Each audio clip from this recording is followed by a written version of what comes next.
ये world wetland day कल मनाया जाएगा, उसमें आप लोगों का स्वागत है।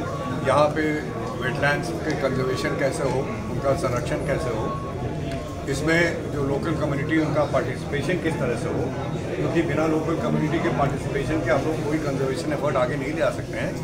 तो उसको लेकर आज यहाँ पे आपके अयोध्या में वर्कशॉप है, जिसमें हमारे उत्तरी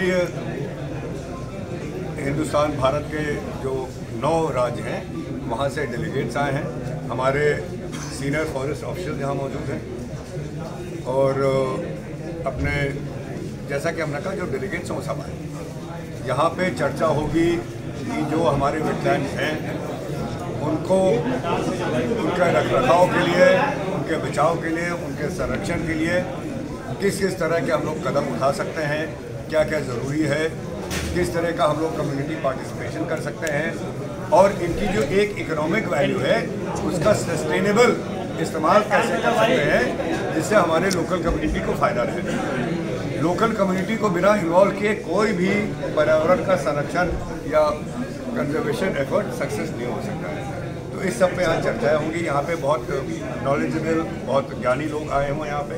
उनका सबका अलग अलग अपने प्रदेशों में, पंजाब है, जम्मू और कश्मीर है, आपके राजस्थान है, यूपी है, दुबई है, इन सब से यहाँ पे वैज्ञानिक भी हैं और ये सब आपस में चर्चा करके एक दूसरे से किस तरह के उनका जो अपना तजुर्बा रहा है, उन्होंने क्या क्या सीख ली है और उसका कैसे फ़ायदा यहाँ हो सकता है, इसको लेकर यहाँ पे चर्चा होगी। और कल हम लोग अर्गा पर्वती जो एक बहुत प्रसिद्ध रामसर साइट है उस पर कल एक बड़ा फंक्शन होगा जहाँ पे हम लोग ये वर्ल्ड वेटलैंड डे मनाएंगे। वहाँ पे लोकल कम्युनिटी के भी लोग होंगे। हम लोगों ने पूरे देश में 2000 से अधिक स्कूलों में बच्चों का प्रतिभागी करवाई है। वेटलैंड को लेकर, आर्ट भूमि को लेकर पेंटिंग कंपटीशन हुए हैं, क्विज़ हुआ है और छोटे छोटे प्लेज हुए हैं, नाटक हुए हैं। तो उस सब का भी जो हमारे विनर्स हैं उनको कल प्राइज़ दिया जाएगा। माननीय मुख्यमंत्री जी कल आएंगे और वो भी अपनी तरफ से वेटलैंड को लेकर, उसकी महत्व को लेकर जनता से साझा करेंगे। हम लोग आगे का क्या प्रोग्राम है, आगे की क्या प्लानिंग है, क्या हम लोगों का जो इंटीग्रेटेड मैनेजमेंट प्लान है उसकी किताब भी रिलीज़ होगी और अपने रामसर साइट को कैसे आगे ले जाया जाए अर्गा पर्वती के विकास के लिए, उसके संरक्षण के लिए और उसके साथ साथ जो हमारे स्थानीय जो कम्युनिटी है, चाहे खेती करने वाले लोग हैं, व्यवसायी हैं, गांव के लोग हैं और खास करके जो हमारे नौजवान हैं, इसका आगे कैसे फ़ायदा मिल सकता है, उनकी आय में कैसे हम लोग बढ़ोतरी ला सकते हैं, टूरिस्ट को कैसे बढ़ावा मिल सकता है, इस सब पे चर्चा होगी। तो इसको लेकर ये 2 दिन का एक बहुत बड़ा प्रोग्राम है जिसके लिए मैं माननीय केंद्रीय मंत्री श्री भूपेंद्र यादव जी को धन्यवाद देता हूँ कि उन्होंने ये इतना बड़ा एक महत्वपूर्ण प्रोग्राम हमारे ज़िले गोंडे में और अयोध्या के समीप इस स्थान पर रखा है।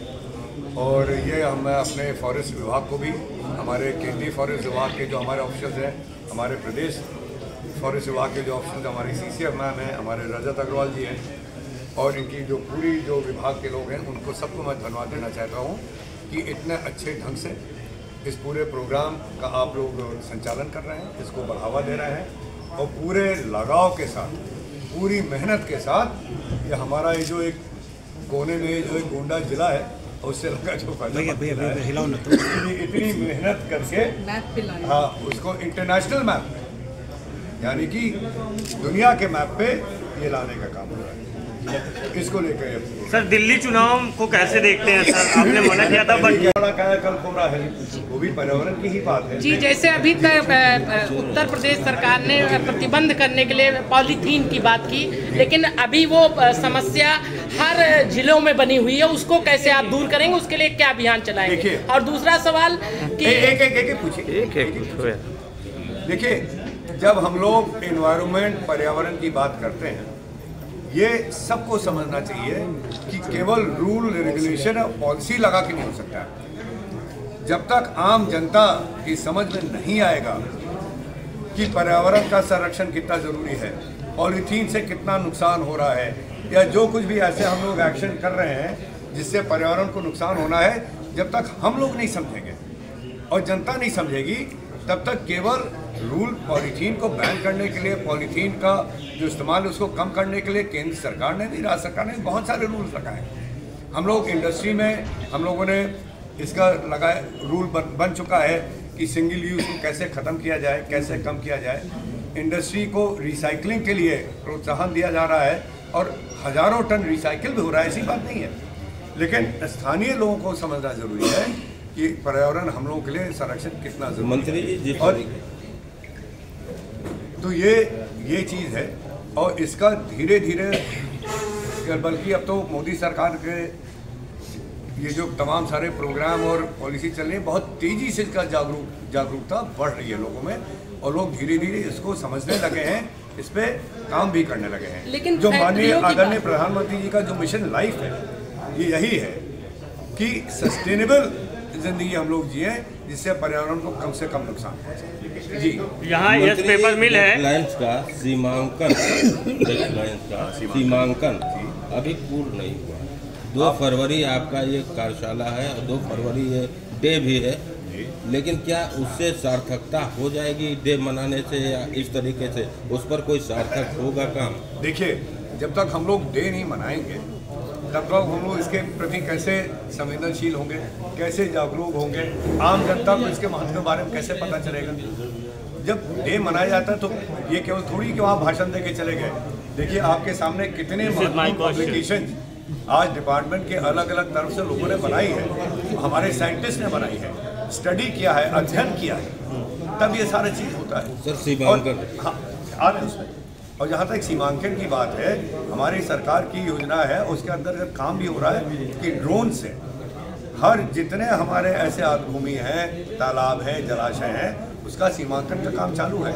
आपके अर्गा में भी इसके पूर्वी छोर का सीमांकन हो चुका है और बाकी सीमांकन चल रहा है। राम मंदिर से 5 किलोमीटर भाई साहब, जब सीमांकन होता है तो इसका उद्देश्य यही है कि जिसपे अवैध कब्जे हटे। जब सीमांकन हो जाएगा तो एक पेड़ माँ के नाम पे हम लोग वहाँ पे जो वहाँ के लोकल जो हमारे पेड़ की वैरायटीज़ है उसको हम लोग लगाने का आगे सारा प्रोग्राम है। उसके लिए फंडिंग आ रही है, हम लोग बड़े बड़े निजी कंपनियों से बात कर रहे हैं, अमेज़ॉन से हम लोगों की बात चल रही है, वो लोग पैसा देने को तैयार हैं। उसका बाड़ा होगा, उसकी सीमा निर्धारित की जाएगी, उसमें तार से उसको अलग किया जाएगा। उसमें जब तक हमारे पेड़ बड़े नहीं होते तब तक उनका भी संरक्षण होगा। ये सारा काम रेवेन्यू रिकॉर्ड मंत्री जी यहाँ पे एक और बहुत महत्वपूर्ण बात बता दें, जो जलाशय में कमी किसकी, जल की हो रही है और उसको भी पूरा करने के लिए पूरा हम लोग का एक प्रोग्राम स्ट्रेटजी बन गई, उस पर काम चालू हो गया है। और सरयू नहर की जो एक परियोजना है उसकी एक माइनर जारी, उससे उसको कनेक्ट किया जा रहा है कि जब खेती में पानी की नहीं ज़रूरत होती है, मानसून आ जाता है सितंबर के बाद, जो फालतू पानी जो उसमें जाता है उसको हम लोग डाइवर्ट कर रहे हैं अर्गा पे, जिसमें अर्गा का जलाशय का स्तर बना रहेगा और उससे जुड़ा जो हमारे करीब उससे 3 गुना करीब बहुत बड़ा तालाब है, ये जो अर्गा ये पर्वती है, 3000 हेक्टेयर के आसपास का 2700 हेक्टेयर के आसपास तालाब है, उसका सबका जल का जो लेवल है वो बना रहेगा। मंत्री जी तो आप ये यकीन करके चलिए, आप लोग देखिएगा कि हम लोग केवल यहाँ कागज और भाषण देने के लिए नहीं आए हैं। ये वर्ल्ड वेटलैंड डे मनाने के पहले ज़मीनी स्तर पर हमारे लोग 1.5 महीना डिपार्टमेंट के लोग रहे हैं, उन्होंने उसका स्टडी किया है, देखा है, उसका प्लानिंग किए कि क्या कमी है, कैसे उसको पूरा करना है, आगे कैसे चलना है। ये 1-2 दिन की बात नहीं है, हमें खुशी हो रही बताते हुए कि ये सालों साल ये प्रोग्राम चलेगा, सालों साल तक चलेगा। मंत्री जी राम मंदिर मंत्री जी देखिए, ये आमतौर से एक जनधारणा है और ये सही भी है कि इसके बारे में आप लोग सचेत हैं कि केवल पेड़ लगाने से नहीं काम चलेगा जब तक वो बड़े। तो इसके लिए हम लोग हर जगह कम से कम हमारे डिपार्टमेंट से जहाँ भी पेड़ लगाए जाते हैं उनकी मॉनिटरिंग होती है। 5-10% तो खत्म होना ही है और वो रिप्लेस भी किया जाते हैं। लेकिन ये यकीन करके चलिए कि एक पेड़ माँ के नाम जो हमारे प्रधानमंत्री जी का इनिशिएटिव है उसके तहत करोड़ों पेड़ लग रहे हैं और ये जिम्मेदारी सौंपी जाती है हर जगह, हर प्रदेशवार, हर डिपार्टमेंट को कि उसका संरक्षण रहे और वो बड़े होके दिखे। और इसकी हम लोग सैटेलाइट से मॉनिटरिंग करते हैं। मंत्री जी राम मंदिर से राम एक मिनट एक सवाल ले लीजिए, 3 बार मैं रुक चुका हूँ सर, एक तरफ से चल लीजिए। मेरा इम्पोर्टेंट सवाल है, इसको ले लीजिए। 1 दशक में जो पंछियां विलुप्त हो चुकी हैं जी, उनका कैसे आप संरक्षण कर रहे हैं? जी, तो इस पे हम लोगों को ध्यान देना है। पक्षियां विलुप्त हो रही हैं। जब तक हम लोग इसका रीजन क्या है, इसकी वजह क्या है, जब तक हम लोग नहीं समझेंगे तब तक हम लोग कुछ नहीं कर पाएंगे। आप देखते हैं कि जो गिद्ध थे ये खत्म हो गए थे, फिर पता चला कि डिक्लोफेनाक नाम का एक दवाई होती है, उसके द्वारा उनके बॉडी में जाता है, इसलिए उनकी जात खत्म हो रही थी, उनके अंडे बर्बाद हो रहे थे, इसलिए खत्म हो रहे थे। सरकार ने उस पर्टिकुलर केमिकल को बंद कर दिया, अब गिद्ध वापस आ रहे हैं। इसी तरह जो भी हमारे रामसर साइट्स है, वेटलैंड्स है, अभी हम लोग यही बात कर रहे थे कि पक्षी तब वहाँ आएगा, उसको 2 चीज़ की जरूरत है, सुरक्षा और खाना। सुरक्षा तो सरकार के द्वारा उसको डिक्लेयर कर दिया गया, वो सुरक्षित है, और उसके वहाँ पे पानी में किस किस तरह के घर हैं, किस किस तरह की घासें हैं, किस किस तरह के प्लांट्स हैं जो ज़रूरी है उनके खाने के लिए, उसकी भी बोटानिकल सर्विस से पूरी टीम आई है। वो लोग करीब 1-1.5 महीना रहे यहाँ पे, उन्होंने स्टडी किया। यही बात चली थी कि ऐसे प्रजातियों के पेड़ घास उनको भी आगे हम लोगों को बढ़ाना है जिसमें उनको खाने को मिले। मंत्री जी यहाँ पे राम मंदिर के करीब में 5 किलोमीटर में एक फैक्ट्री है, यस पेपर मिल। सवाल करें, राम मंदिर से 5 किलोमीटर दूर में यस पेपर मिल की एक फैक्ट्री है, रिहायशी इलाके से उसका गंदा पानी जाता है और लगातार वो अगर प्रदूषण हुआ पूरा दिन वहाँ धुंध रहता है, उसके लिए क्या किया जा रहा है? आपने आज ये बात हमारे संज्ञान में लाई है, मैं आपसे निवेदन करता हूँ इसको लिखित रूप में दे दें, और ये हमारे डिपार्टमेंट के यहाँ पे हैं, इसको तुरंत ही उसको जायजा लिया जाएगा, इसकी क्या स्थिति, इसके बारे में जानकारी करेंगे, और अगर ऐसा हो रहा है तो इसके रोकथाम के लिए हम लोग पूरी सरकार हम लोग इस पे अब सर हम लिखित रूप में देंगे, हम लिखित रूप में देंगे ना, आप देंगे ना, आप देखेंगे कैसे हो रहा है, क्योंकि ये पिछले कई वर्षों से ऐसे चला आ रहा है और सर्दी में उसका पानी जाके गिरता है। जी जी जी जी, आप एक पूरे समाज को लेकर उनके हित की बात कर रहे हैं। आपको पहले तो डर होने नहीं चाहिए कि आप पार्टी बनेंगे।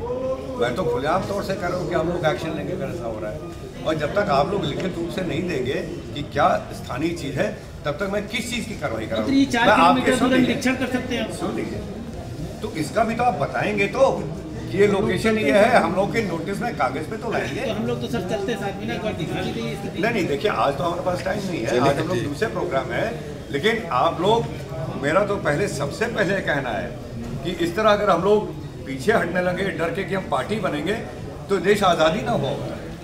महात्मा गांधी जी पार्टी बने, हजारों हमारे क्रांतिकारी लोग पार्टी बने, सूली पर चढ़ गए। आप क्या फैजाबाद जेल पे फांसी हुई थी ये अशफाकुल्लाह खान साहब को, तो देश के हित में, समाज के हित में पार्टी बनने मत करिए। जी, एक सवाल लेना चाहेंगे। आप भाई साहब आप कुछ कहना चाहते हैं? एक सवाल वो चले गए। हाँ, एक सवाल ये लेना चाहेंगे, जैसे प्रधानमंत्री जी ने अभियान चलाए एक पेड़ माँ के नाम, लेकिन अभी तक कितने पेड़ों की रक्षा और सुरक्षा की गई है और कितने पेड़ विकसित हो चुके हैं, और बहुत से पेड़ अयोध्या में भी जब चौड़ीकरण हुआ, विकास मतलब काटे गए, तो कितना उसका विकास किया गया और कितने पेड़ अभी हैं? देखिए, जब भी हाईवे या ऐसे नेशनल हाईवे बनते हैं और जो पेड़ों की क्षति होती है उस डिपार्टमेंट की जिम्मेदारी होती है दूसरे ज़मीन पे उतने पेड़ लगाएं, और वो किया जाता है। जहाँ तक आप अगर संख्या की बात कर रहे हैं तो डेटा मैं आपको उपलब्ध करा सकता हूँ, ऐसे मेरे को नहीं पता है कि नहीं बता पाऊँगा कि पूरे देश में कितने पेड़ लगे हैं, लेकिन सैकड़ों करोड़ों पेड़ लग चुके हैं और उसका डेटा मैं आपको उपलब्ध करा दूँगा।